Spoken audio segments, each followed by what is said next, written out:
Okay. Okay, we're back to our Bible study. We don't have Bible study last time because Surya has a party. Party. Right? So now we go Oh, back. he did it the next day. No? No? But, did you remember what is our lessons all about? Wait! What? Wala dyan. Man. What's our lesson? Prayer. Prayer? What particularly prayer we're talking about here? Wait. Tingnan natin. I was just gonna kidding. The prayer about the disciples' prayer. Oh. Or the Our Father prayer, right? Oh! Yeah. That's what we're talking about. The most prayed prayer. Maybe right now somebody is praying using that prayer. We sing this prayer. We pray this. And the most prayer people do. Maybe since Jesus told that 2,000 years ago. So,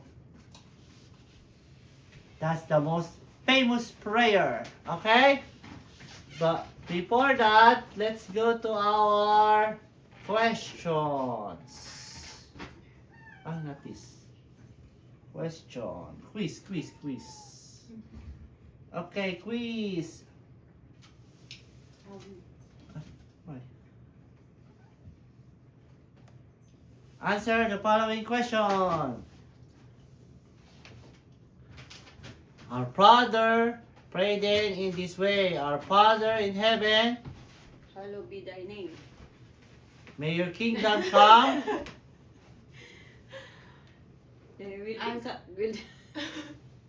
May your will be done on earth as it is in heaven. Give us today our, daily bread. and forgive us our debt, forgive us our Trespasses. debts, and as we also forgiven our my debtors. gosh. Huh? And do not bring us to the time of Wait. Temptation. trial. Temptation din yun. Well, yeah, but rescue us from the Evil. Sin? Huh? Evil? evil one. Yes. For if you give others their what? Wait. Forgiveness. Forgiveness. You see, trespasses.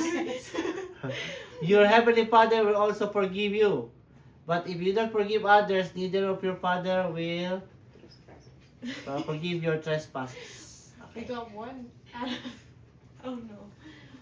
What is this verse? When Jesus pray in the mountainside. It's one of the Lukes. Luke 3:21? Luke 6:12. Nope. Then he withdrew from about the stones, thrown near down and prayed, Father, if you... This is like when he prayed for the night he's gonna be Wait, is crucified. that the next Luke 5. question? Is that the next No. question? Yeah, next question. Oh. Luke 11. Luke Okay. 22. Okay. Now the people were baptized, and when Jesus also had been baptized and was praying, when John the Baptist baptized him and he prayed, the heaven opened, right? Luke And 11. Luke 3. Dang it. So he withdraw to a certain place and pray. Luke 11. Luke 3. No. We already did it. Now all the people were baptized, and Jesus has been baptized to pray. This is the same thing, I think. Yeah. See, Luke 3. But no, same thing too. Okay. Tama ba pala ito? Yeah. Oh, same thing. No, ito. remember you made like many copies of it? Okay. Oh. You forgot to delete it, pa. So they took away. This is the same thing? No. John. And Mhm. Jesus. I mean, it says 42 right there. So John 11. Yeah. Oh no. No, that's John 11, I think. Okay, sige, Luke 11. Ito. Blank is the prayer well known and the most repeated Our prayer. Father. Ah, good. The Lord's Prayer Oh, or Disciples' Prayer. Wait, our Father. We see God as not the source but God as a sacred. Hallowed be.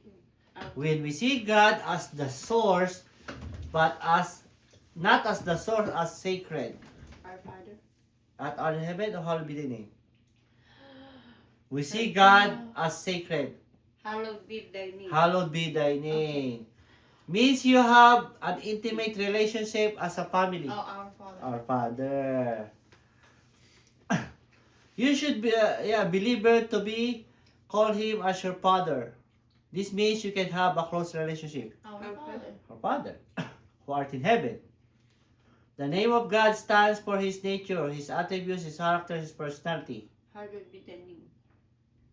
Hallowed be thy name. Sorry. You became as adopted brother of Jesus. Hallowed be thy name. Ito? Yeah. Our Father. That's why you I adopted. know it. Oh. Of yours. Where we say, God, I acknowledge your glory, the fullness, I want you to be. Hallowed be thy name. Okay. Wait. Sige.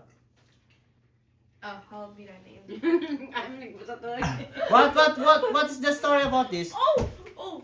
What? So there was, I forgot what he was. A lumber. Wood jack? cutter? Oh, he had this great horse, but then the highness wanted the horse, Uh-huh. but then the lumberjack said no Why? because that's his precious horse. Okay. But one day the horse ran away, and Yeah. people in the town were like, "Oh my gosh, you lost your horse! You could Yeah. have sold it to the Yeah. prince." Uh-huh. And what was the saying again? What is the... What is When the the... horse came back. No. What the is saying- the lumber... wood cutter said? Don't be quick to judge. Yeah, like... Don't say anything yet. Let's just say No, wala lang. he just disappeared. Oh, yay! Yeah, okay. And then one day the horse came back with 8 other horses. And then the people said, Like, oh wow, you have so much horses. You can sell it. so you're lucky, you're right. Then, Yeah. And then one day, his son was riding one of the horses, but then he fell off the horse and broke his and then the people said, leg. leg. Yeah. And then the people were saying like, oh no, your son has a broken leg. He can't do anything anymore. Or no, Unlucky. unlucky. Okay, and then, And he's like, they say he fell off. uh-huh.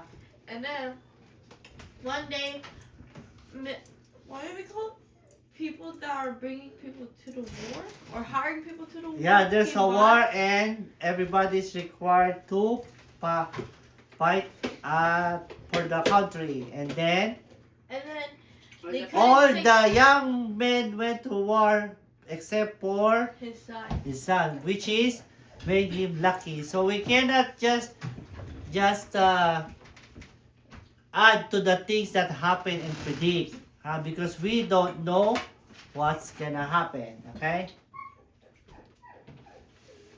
What is the bad news and good news? What is it? Of the story? Oh no, I'm just asking. What's the bad news and good news? If there's a good news, there's a bad news. Oh, that's how it is. No. If there's a bad news, there's a good news. Nandun. The bad news is Wait, the what's she world saying? is getting worse, Oh. and the good news is Better. there's a better world coming. Oh. What is the millennium according to the Revelation? Forgot? No. Millennium means how long? 1,000. 1,000. 1,000 years. I was close. 1,000 years that Jesus will come to Rain. reign. You want that bit to put in? This is not press over. Calm down. Calm down. Oh, I You're the already last got one. this. How many years was Daniel's prophecy? 30. Something. I thought it was 3. When was the book Wait, of you Daniel didn't say written? it. What was it? How many years is the BC. the years Daniel's prophecy is how many? 400. Oh, 400. I was close. I know. BC. 490 years. So the plan of God will come in 490 years. Oh, you forgot about it. When was the book of Daniel written? Before. 500. 30 BC, I think. Let's see later.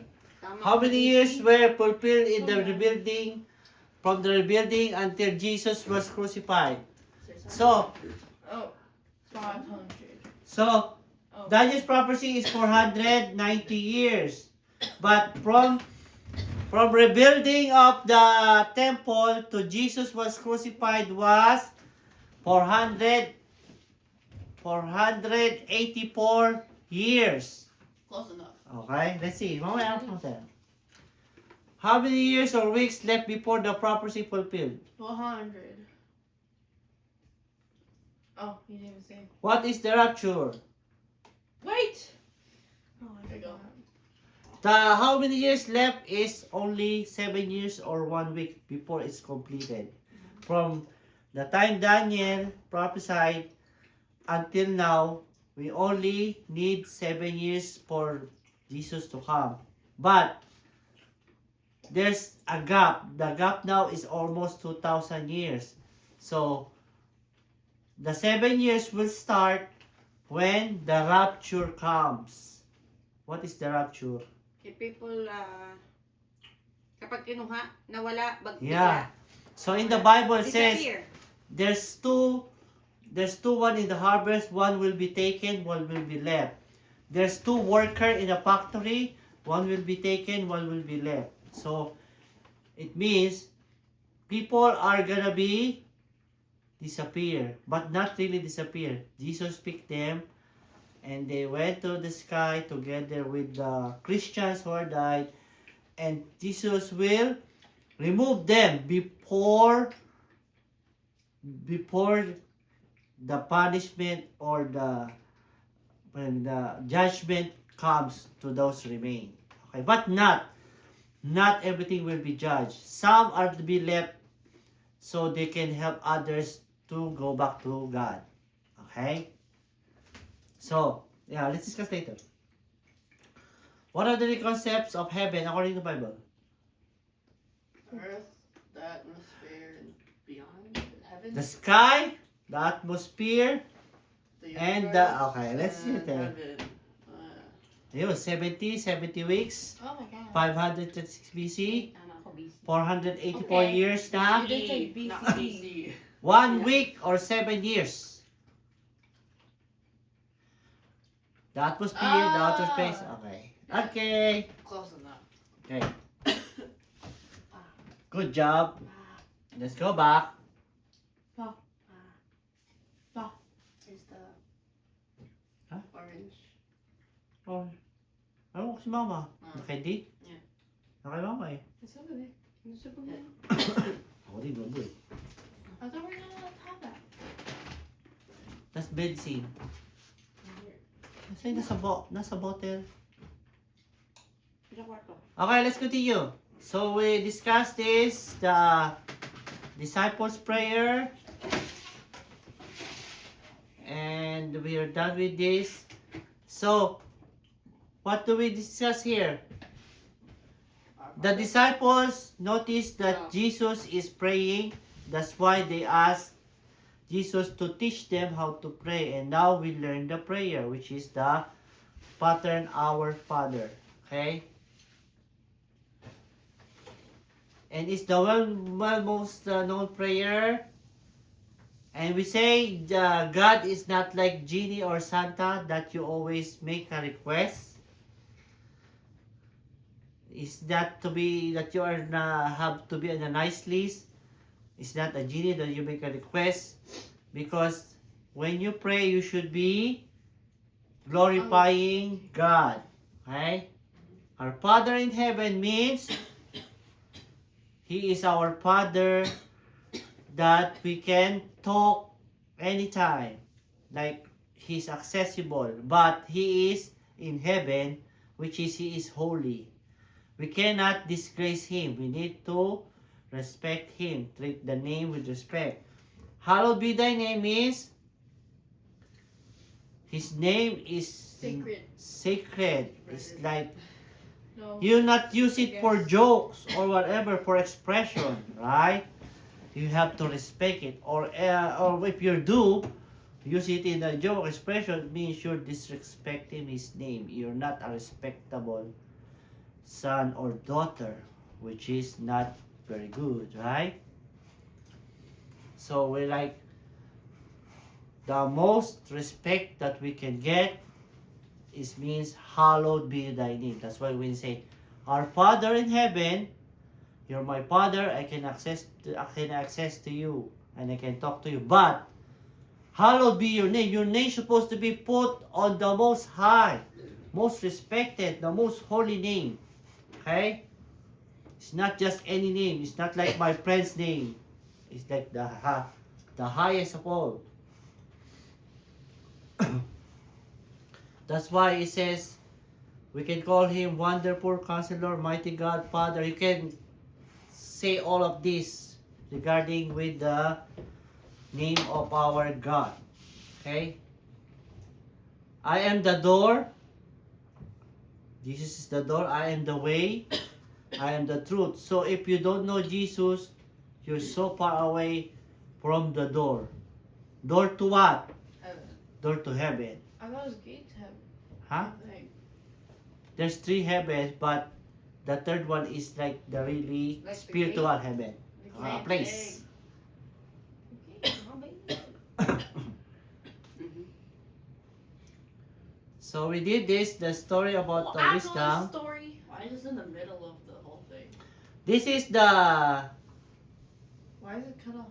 I don't know, one What second. are the 3 levels of heaven according to the Bible? The third heaven is the dwelling place. And this is the rapture. Oh shit, this is just. So the rapture will happen according to the Bible, okay? Uh-huh. There's movie made about this. Some people, oh, it's just like it's possible to happen. But remember, the Bible already prophesied some of the things and most of the things. And some is a prophecy. A prophecy means it's not just doesn't happen yet. So when this is the Bible, it will happen. So according to the scholars, when the rapture becomes, that is the 7 years gonna start, and Jesus will come. But before he come to earth, he has to clean the earth and give a new earth. Okay? So who's gonna be there? Those who believe. Those who believe in God. Okay? Because how can you gonna be in the new heaven or new earth when you don't believe? Those who are left and don't believe will be judged. So either way, you're gonna face Jesus. It's either you are Jesus is your savior or Jesus is your judge. So you have to pick. Now you don't pick Jesus as your savior. Later on, you will meet Jesus as your judge. Okay? Because all the opportunity is given. There's a Bible for you to believe. There's people who are giving example to you. You know there's a God, but you don't believe. You're giving all your chances. And when the time comes, it's too late for you. So you have to believe now, not tomorrow, not next year. You believe now. Okay? Bad news. The world is getting worse. Good news, there's a better world coming, and that is what we call the millennium, 1,000 years of reigning of Jesus. What are we discussing about? This is the one in our Father who art in heaven, hallowed be thy name. The third one is thy kingdom come. This is the one in the prayer we're praying. The kingdom, when Jesus comes, and he will be the one manage the earth, not the president, not the prime minister. He's gonna be the head, and it's gonna be a perfect government, and everybody will be nice. There's no more hatred, there's no more envy. All of those are gonna be removed. No more sickness. Everybody is gonna be perfect body. You don't need to go to the gym. Okay? So everything is gonna be perfectly good when He comes. That's why we pray, Thy kingdom come. The millennium is 1,000 years of Jesus' reign. Before Jesus make a reign on the new earth, of course He's gonna trap the devil. The devil will gonna be sent to the abyss. Abyss is what is an abyss? Black hole. Ay. It's like Never ending. never-ending hole. So he's gonna be there, and then Black. he cannot do anything for us. He cannot tempted us. He cannot put us into test. Okay, there's no more struggle. Oh, should I lie or not? There's nobody like that. Okay. So we read in the Revelation 490 years. This is the prophecy of Daniel. After 490 years, the plan of God is done. This world is done. But from now to Jesus' death, there is already how many years? 7 weeks or 434 years? 1 more week and it's gonna be done. Okay? 1 more week, period of tribulation. It's gonna be hard for those who gonna be left behind here. There will be an antichrist.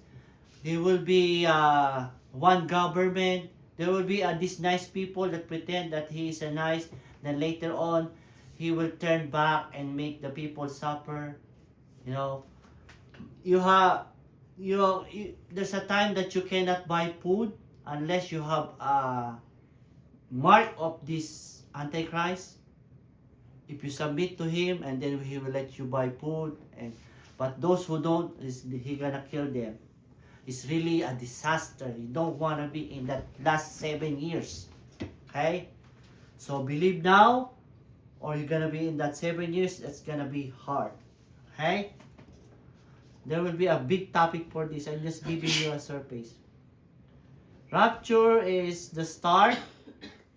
When the rapture comes, that's the start of the 7 years before Jesus comes. But those 7 years, disaster. There is a 4 horse. The black horse, white horse, he pretend to be nice. The red horse is lots of people are gonna die.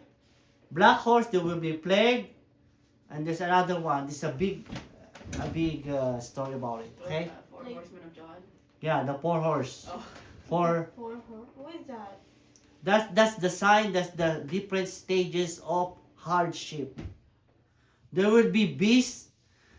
It is said there will be beasts that can sting you, but you cannot die, and you just gonna feel the pain, and you wish to die to feel not the pain, but you don't, because the Antichrist will make you suffer because you don't believe and you're left here. Now is the devil gonna bring his all evil. Okay? This is a lot of topic to discuss. The kingdom of God is ready in our hearts, but not yet on earth. What do you mean? We should practice that God is in our hearts, but because one day He just gonna come here after Jesus comes, and that's our prayer. Thy kingdom come on. Thy kingdom come on. Our Father in heaven, hallowed be thy name. Thy kingdom come. Thy will be done on earth as it is in heaven. So yun our prayer natin. Okay? Yung kingdom come here as on earth, because where He is still on earth, His kingdom is in our hearts. But one day, the actual Jesus, His kingdom is gonna be here. So we are preparing ourselves for the kingdom of God that will come after the rapture and then 7 years. Okay? So we are just saying, Lord, the world is messed up. Can your kingdom come now? Because right now, what's happening? There's war.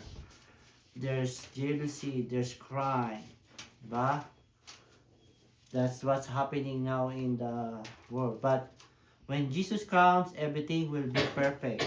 No more sadness. No one's gonna die. It says there too, if you age 100 years old, you're just a kid when the time Jesus comes. But now in earth, very rare people reach 100 years old, right? Mhm.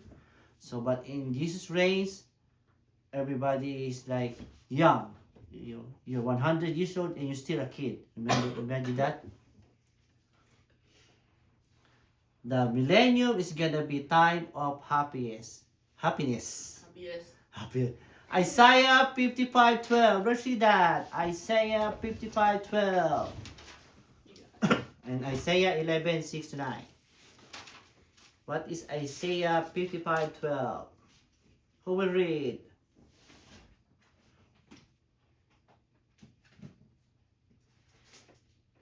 No one? Wait. How long minute you know? I didn't. Yeah. I just got here.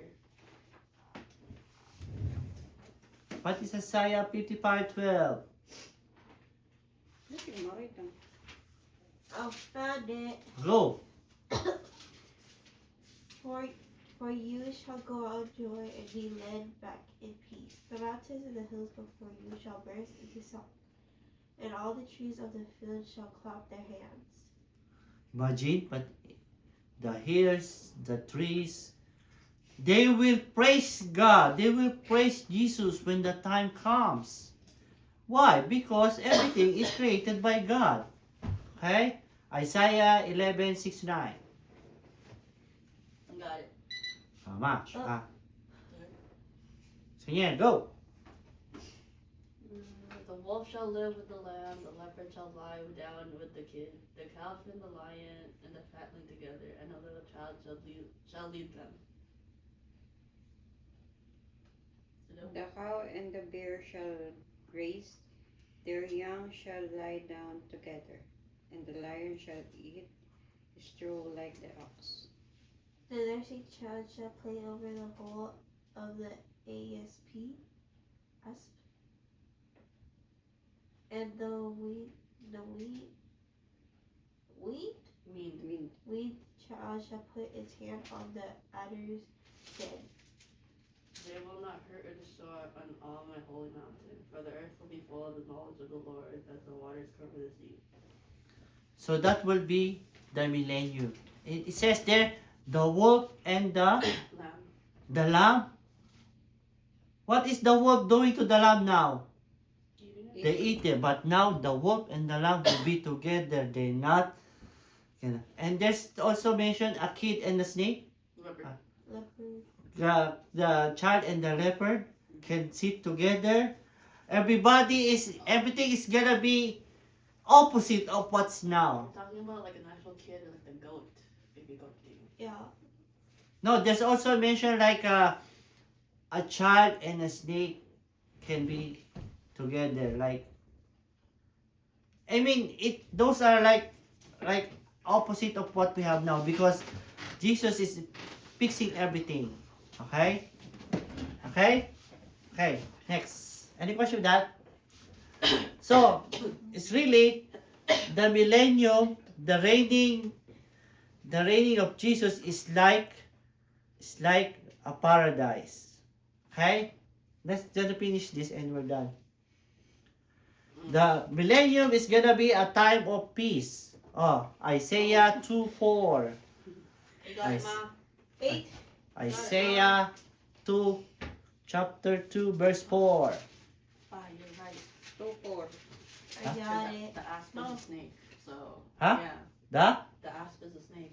asp is the snake, yeah. Oh, yeah. Go. He shall judge between the nations and shall decide disputes for many peoples, and they shall beat their sword into plowshares and their spear into pruning books. Mm-hmm. Nation shall not lift up sword against nation, neither shall they learn War. war anymore. So in the Bible, in the study of the scholar, it says in the Bible that when Jesus died, he will raise up to heaven in the Mount of Olives. And the two angels is saying, why are you disciples looking at Jesus going up? He will come at the same place, at the same situation. So when Jesus comes, he's gonna be coming in the Mount of Olives in Israel. And he's gonna be the one leading all the countries. No more wars, no more. It says there their shear like the spear become, it's not gonna be used for war anymore. And their sword, no need for sword, no need for spear. Unlike what's happening now, everybody's fighting. But on Jesus' reign, there's no more of that, because he is the one gonna reign all the world, the new world. And it was believed that he's gonna be the leader, and the president and the vice president is David. You know, it was Amen. according to what there's the sign and on the Bible, that's what they were thinking gonna have, oh, because of the clues. Okay? So there's gonna be peace. You don't need to put maybe doors in your house. There's no more gonna be rob your house. You don't need to put bars on the window. Okay? Because everybody is good and nice, peaceful, and Jesus is here. What if it gets cold? Okay? So, millennium, time of happiness, and time of peace. Millennium is gonna be time of prosperity. What's prosperity? It's like bountiful. Bountiful. See, it says here, the reaper. What's a reaper? Collecting bread? souls. Huh? Collecting souls or something. No, the reaper is going to get the fruits. Oh, Oh. Okay? not gonna be fruits. Is catch up the planter. So what's gonna happen? They're planting the crops, Yeah. and the reaper is Taking right it. behind and harvesting. You don't need to wait for it to grow up, because Jesus is here. So no more poverty. You don't need to wait. You don't need to work hard. So everybody, now we're fighting because some people don't have to eat. That's why they steal or whatever. But on the time will be prosperity. No one will get hungry. There will be no more fighting among men. No more jealousy. Why is his house is better than mine? No more of that, because everybody has more than enough. Okay? Joel 2:22. Natapos na yan. Read You got it. You got what's it. Joel said. 22. I am dead. Dun-dun-dun-dun. Ano sabi ni Joel? Go. Wait, let me turn the page They first. got it. They got it. Huh? Do not fear you animals of the field, for the pastures of the wilderness are green. The tree bears its fruit. The fig tree and vine will give their full yield. Ma? Basahin mo, Ma? Oh, how dare! Fear not, you beast of the field, for the pastures of the wilderness are Wilderness. green. The Wow. tree bears its fruit. The fig tree and vine give their full yield. See? Am I So, reading it too? all the trees will have fruits. The pasture is good. Oh, nga. Yeah. Wow. Next. Fine. Imagine how many people are praying for this since more than 2,000 years. Every day we pray, Thy kingdom come, Thy will be done. Thy kingdom come, Thy will be done. Okay? Maybe even right now, somebody is praying these 66 words of our Father. Most likely. So, we're talking about here Thy will be done on earth as it is in heaven. This is what we are praying for. Every time we pray, we're praying for the coming of Jesus, because that's the only kingdom that is perfect. Not like we have now. There's like chaos, there's crime. Scary to go out in the night, right? There's no peace. You don't know what's gonna happen.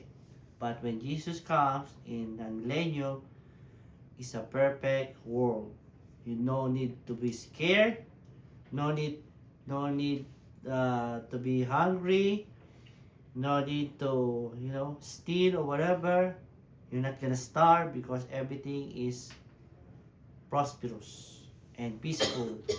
Here, even those wolf and sheep can be together because no one will hurt each other. So it's gonna be a relief, right? Any question? Meron pa ba? When we pray the kingdom come, we pray two things. The kingdom is in our hearts and the millennium. We always pray the kingdom come. I should have you in my heart, God, because when you come, I'm ready. That's why we're studying the Bible. Okay? Wala na ata. Wala na. Okay. That's it. I said, wala na. What's that then? Huh? That's the next one. I know. I said, wala na. But then you show